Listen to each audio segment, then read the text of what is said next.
회피성들의 고질적 패턴 중 하나가 바로 타인에 대한 부정적 역산인데요.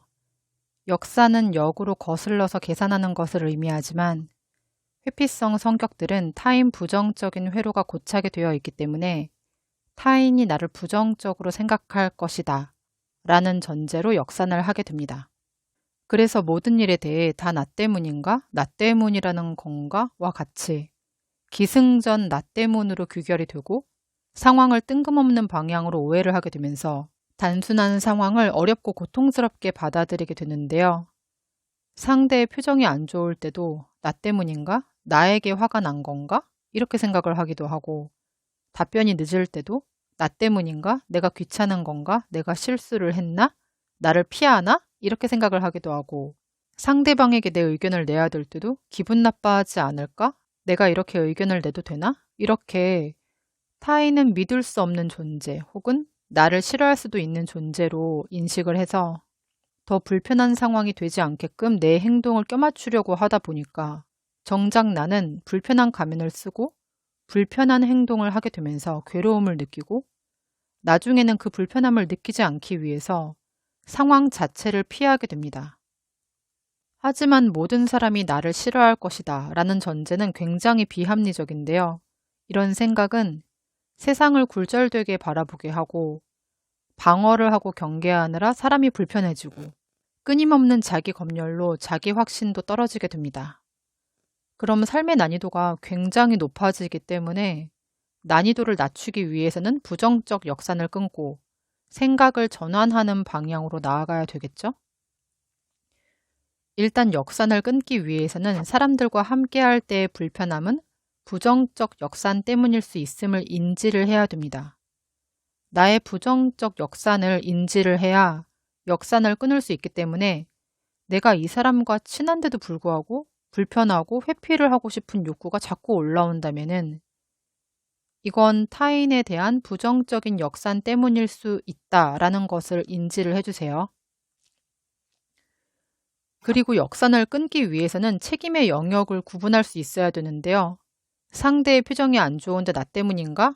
이런 것 같이 모든 잡다한 부분을 다 내 책임의 영역과 연결을 시켜서 끌어오는 상황이라면은 영역을 구분짓는 작업이 필요합니다. 그렇다고 모든 일을 다 남 탓과 상황 탓으로 돌리라는 의미가 아니고요. 모든 것을 다 내 책임으로 느끼는 것도 모든 것을 다 남 탓으로 돌리는 것도 결국 책임의 영역을 구분짓지 못해서 발생하는 일이기 때문에 영역을 지혜롭게 구분을 하고 내가 책임질 일은 책임을 지되 불필요한 부분에 대해서는 신경을 끄는 게 필요하다는 의미입니다.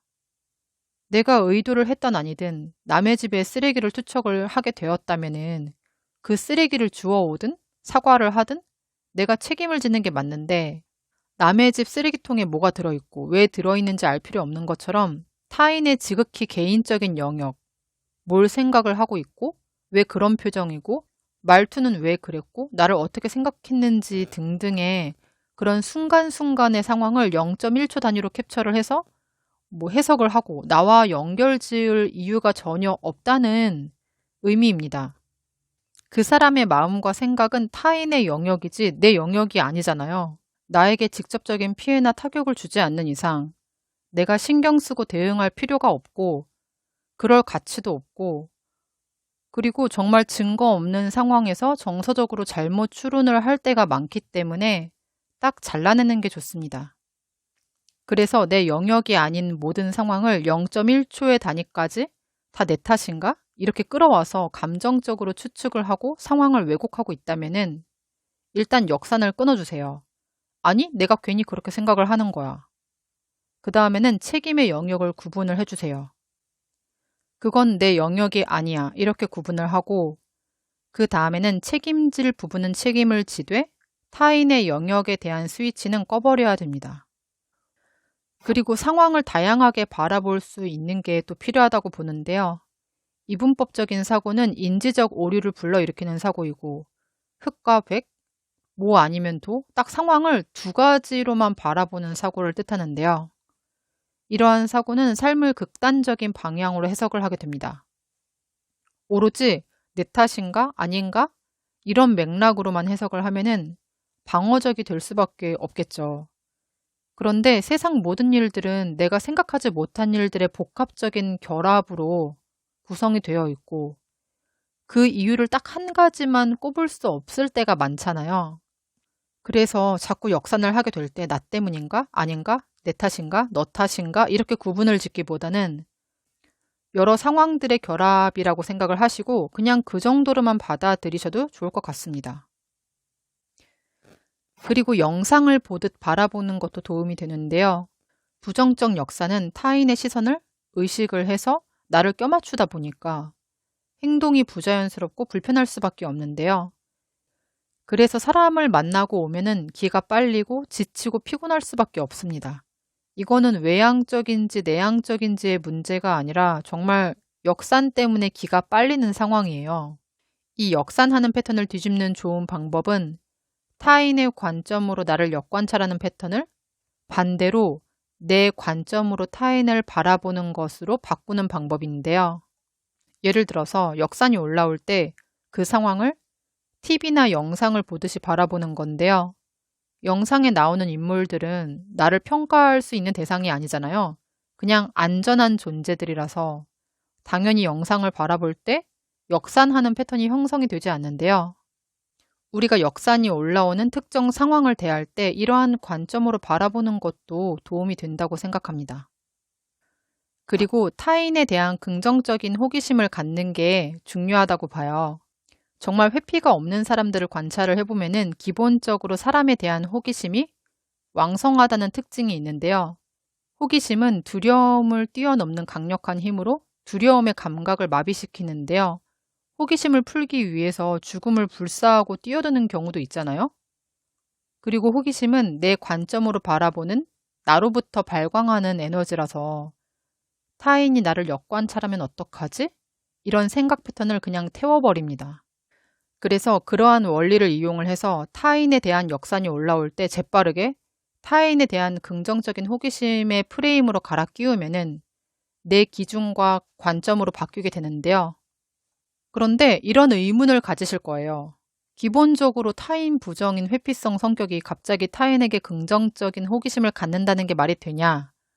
이런 의문을 가지실 텐데 타인에 대해 정말 안 궁금하더라도 작은 호기심부터 끌어오시면 돼요. 이 인간 이상한 인간 아니야? 이런 거 말고 이 사람은 어떤 사람일까? 잘 지냈을까? 밥은 먹었을까? 무엇을 좋아할까? 정도만 떠올려도 괜찮습니다. 부정적인 역사는 타인에게 나를 평가하도록 하는 고도의 가상심리 시뮬레이션이라고 생각해요. 그래서 나를 도마 위에 있는 생선처럼 옴짝달싹 못하게 쭈글쭈글하게 만들어버리는데요. 한번 이렇게 생각을 해보시면 어떨까요? 저 사람이 날 이렇게 보면 어떡하지? 이상한 사람인가? 이게 아니라 저 사람은 어떤 사람일까? 그리고 내가 의견 내는 거 기분 나빠하면 어떡하지? 이게 아니라 난 이러이러한 의견인데 상대는 어떤 생각일까? 전자는 어떻게 평가당할지 두려워하는 동시에 경계를 하고 방어적인 태도를 취하지만 후자는 내가 나의 상황에 대한 주도권을 갖게 된다는 것을 알 수 있는데요. 그럼 역사는 자연스럽게 해결이 됩니다. 그래서 내가 현재 너무 불편하다 싶으면은 일단 부정적인 역산을 인지를 하고 책임의 영역을 구분을 짓고 다양하게 바라보되 상황을 바라보는 시점은 단순하게 영상을 보듯이 보고 상대방을 향한 긍정적 호기심을 가지는 것을 추천을 드립니다. 타인이 어떻게 생각할지 고민을 하고 내 행동을 짜맞추는 거는 정말 상대를 배려하고 싶어서일 수도 있고 부정적인 예측으로 마음이 불안해서 그 상황을 완벽하게 대응을 하고자 하는 마음 때문일 수도 있지만 역사는 결국 너무 많은 불편함을 초래하고 부정적 예측 속에서 나의 권리를 타인에게 양도하는 행위이기 때문에 내 권리를 찾는 게 필요하다고 봅니다. 더 이상 사람들과 어울리는 상황을 짐 빠지고 힘든 상황으로 느끼는 게 아니라 이제는 역산에서 벗어나 건강한 방향의 교류를 하고 교류를 할 때 긍정적 에너지와 기쁨을 얻게 되기를 응원합니다.